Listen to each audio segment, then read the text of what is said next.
దేవుడు ఈ కొత్త భూమిని కొత్త ఆకాశాన్ని ఎవరికి వాగ్దానం చేశాడు? ఈరోజు ఎవరు కనిపెట్టాలి ఆ కొత్త భూమి కొత్త ఆకాశం కోసం? ఈ భూమి ఆకాశములు కాలిపోయిన తర్వాత కొత్త భూమి కొత్త ఆకాశం వస్తుందా? అసలు ఈ క్రైస్తవుడు ఎక్కడున్నాడు ప్రస్తుత స్థితిలో అనేది మనం తెలుసుకోకపోతే దేవుని రాజ్యంలో ఉన్నోడు నీ రాజ్యం వచ్చునుగా అంటాడు ఇంకా ప్రార్థనలో. ఎంత అన్యాయమో ఈరోజు మనం ఆలోచిస్తే అర్థం. అందుకనే యెషయా గ్రంథం 65వ అధ్యాయము 17వ వచనం, ఇదిగో నేను క్రొత్త ఆకాశమును క్రొత్త భూమిని సృజించుచున్నాను, మునుపటివి మరవబడును, జ్ఞాపకానికి రావు. నేను సృజించుచున్న దానిని గూర్చి మీరు ఎల్లప్పుడూ హర్షించి ఆనందించుడి. నిశ్చయముగా నేను యెరూషలేమును ఆనందకరమైన స్థలముగాను ఆమె ప్రజలను హర్షించు వారిగాను సృజించుచున్నాను.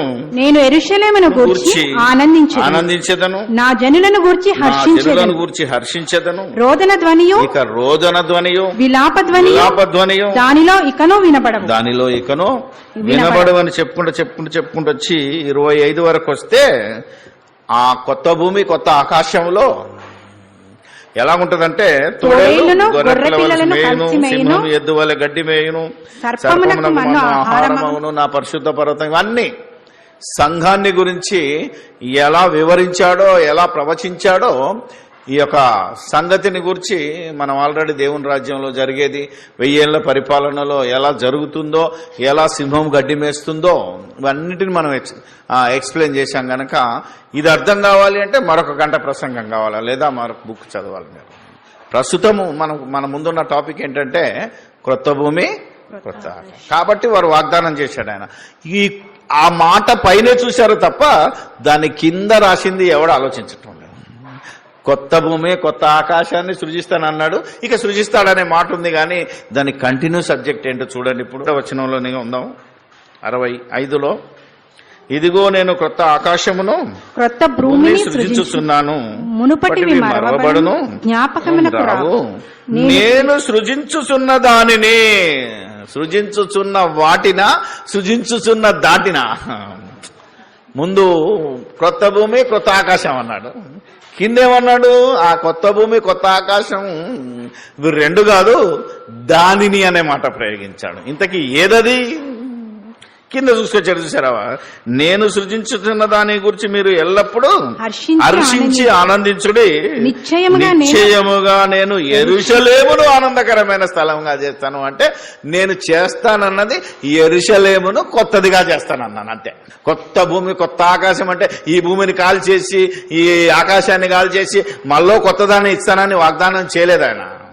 కానీ పేతురు కూడా మళ్ళీ అదే కంటిన్యూ చేశాడంటే మన బుర్రకు పదును పెట్టాలి. కొత్త నిబంధనలు కూడా ఏం చేశాడు? మనం తప్పుగా ఆలోచిస్తున్నాం అనే మాట ఎందుకు చెప్పాడు?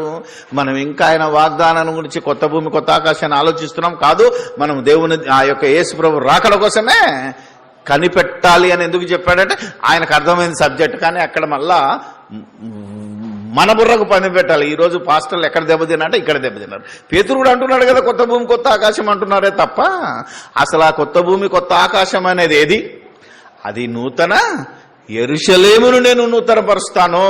అంటే యెరూషలేము పట్టణము పాడై ఉన్నది, అంటే సంఘము పాడై ఉన్నది, దేవుని సమాజం పాడై ఉన్నది. అందుకే ఏమన్నాడు కింద? దాని ప్రజలను హర్షించేవాడు. నూతన యెరూషలేము అంటే ఏంటిది? యెరూషలేమును కొత్తగా చేస్తానన్నా, భూమిని చేస్తానన్నా? భూమి కాదు అక్కడ. యెరూషలేం కొత్తది ఎప్పుడు అవుతుంది అంటే అందులో ఉన్న ప్రజలు హర్షించు వారిగాను, అంటే నూతనమైన వారిగా మారిపోతారు. అంటే కొత్త ఆలోచనతోండి కొత్త జీవితాన్ని ఇశ్రాయేలు ప్రజలు యెరూషలేములో ప్రారంభిస్తారు. That is the meaning. అది వాగ్దానం. ఆ వాగ్దానం సంగతి ఆనాటి ఇశ్రాయేలుకే అర్థం కాలేదు. దేవుని యందు ఆసక్తి ఉన్నా వారు సొంత నీతితో ఏమైపోయిందంటే దేవుడు చెప్పిన మిగతా విషయాలను ఆలోచించకుండా, ఇది యెరూషలేమును గురించి రాసిన మాట తప్ప నిజంగా కొత్త ఆకాశం కొత్త భూమి అంటే మనం అనుకుంటున్న ఆకాశం మనం అనుకుంటున్న భూమినే కొత్తది చేస్తాడు అని ఎవడో చెప్పిన స్వనీతికి లోబడిపోయి వాడు చెప్పిందే ఇప్పటి వరకు ఈనాడు క్రైస్తవుడు కూడా ఆలోచిస్తున్నాడు తప్ప జరగవలసిన కార్యక్రమం ఏంటంటే యెరూషలేమును నూతనమైనదిగా, యెరూషలేము ప్రజలను నూతనమైనదిగా. అంటే పాతబడ్డ యెరూషలేము ఎలాంటిదట తెలుసు కదా మీ అందరికి. యేసుప్రభు వచ్చి ఎలా తిట్టాడు దాన్ని, ఏ పరిస్థితిలో ఉన్నదో దాన్ని ఎలా మారుస్తున్నాడో, ఎలా మార్చాడో ఈరోజు మనం యేసుప్రభు వచ్చే సరికి ఎలాంటి స్థితిలో ఉందో మత్తయి రాసిన సువార్త 23వ అధ్యాయము 37వ వచనం చదవండి. ఎలా ఉంటుంది? ఆ యెరూషలేమును ఎందుకు నూతనమైనదిగా చేస్తానన్నాడు, దాని ప్రజలు నూతనమైన వారిగా చేస్తాడు, హర్షించేవారిగా ఉంటాడు అంటే యెరూషలేమును కొత్తదిగా చేస్తానన్నాడు. యెరూషలేములో ఉన్న ప్రజలను, వారికి నూతన జీవితాన్ని, నూతనత్వాన్ని, నూతన ఆలోచనను, నూతన జీవితాన్ని ఇస్తానని దేవుడు వాగ్దానం చేశాడు తప్ప ఆ ఆకాశాన్ని కానీ వాళ్ళ బ్రతుకును కొత్తదిగా చేస్తానన్నాడు.